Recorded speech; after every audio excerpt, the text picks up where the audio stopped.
En marge de ce troisième forum Changer d'air, je suis avec Percy Camp, bonjour. Bonjour. Alors vous venez d'intervenir sur un thème qui était quand l'histoire s'affranchit de la géographie. Oui.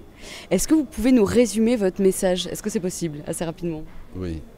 Je dirais que grâce à la cybernétique et à l'occupation de l'espace, les États technologiquement avancés aujourd'hui peuvent faire fi de la géographie, ne plus se soucier des dangers, du relief, des océans qu'ils ne connaissent pas, etc.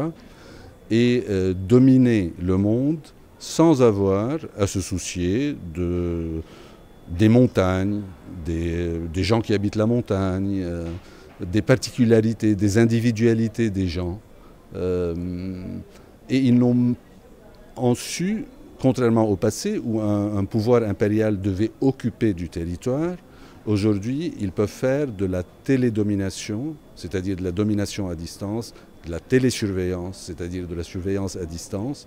Donc ils peuvent rester chez eux, comme par exemple les Américains restent dans la forteresse Amérique, contrairement aux Romains qui ont occupé des terres, des pays.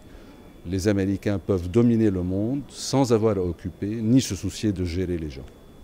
Et je rebondis là sur, vous dites ni se soucier de gérer les gens, c'est aussi ce que vous disiez, c'est que du coup il n'y a plus de rencontres, ni avec les populations autochtones, ils ne se frottent plus du tout avec les gens qui habitent les territoires qu'ils télédominent. Non, effectivement, on le voit par exemple sur le plan du renseignement, le renseignement relationnel n'existe plus, on n'essaie même plus de comprendre l'autre, c'est chirurgical, c'est-à-dire il y a un bobo, on n'essaye pas de le soigner, on ne fait pas de l'homéopathie, on fait de l'allopathie ou bien de la chirurgie carrément, on ampute.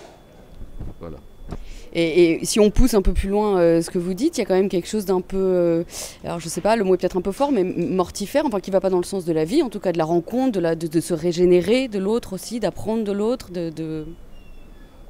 Vous avez raison, parce qu'au fondement de tout ça, il y a non seulement la volonté de puissance, qui est une pulsion qui peut être positive, mais il y a la peur, qui est une pulsion négative.